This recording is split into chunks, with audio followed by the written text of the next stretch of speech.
Doctor Niyas Nasees dentofacial orthopaedic dental clinic Chullickal, doctor Niyas Nasees new smile dental clinic Kumbalangi വഴി.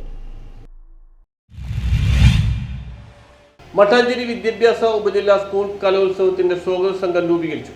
മട്ടാഞ്ചേരി ഉപജില്ല 2024-25 വർഷത്തെ ശാസ്ത്രോത്സവം പള്ളുരുത്തി STPIHSലും കലോത്സവം Kumbalangi saint Peter's higher secondary സ്കൂളിലും നടത്തുന്നതിനു വേണ്ടിയുള്ള സ്വാഗത സംഘം രൂപീകരിച്ചു. പള്ളുരുത്തി STPY ഹയർ സെക്കൻഡറി സ്കൂളിൽ നടന്ന ചടങ്ങ് KJ മാക്സി MLA ഉദ്ഘാടനം ചെയ്തു. മട്ടാഞ്ചേരി AO N സുധ അധ്യക്ഷത വഹിച്ചു. Chellanam panchayat president KL Joseph, Kumbalangi panchayat president Susan Joseph, block panchayat president Baby Thampi, Palluruthy block panchayat വിദ്യാഭ്യാസ standing committee chairperson Matilda Michael, വികസനകാര്യ standing committee chairperson Jasmine Rajesh, general കൺവീനർമാരായ Seena Raveendran, Vincent PL, HM forum convener PG Xavier, STPI Devaswom councillor PB Sujith, Illikkal school manager Prathapan, അധ്യാപക union പ്രതിനിധികളായ Shibu TK, Michael AM, L Sreekumar, Zubair PM, പ്രധാനാധ്യാപകരായ Seema, Bindu Raghavan, Latha VX തുടങ്ങിയവർ സംസാരിച്ചു. News bureau, Palluruthy.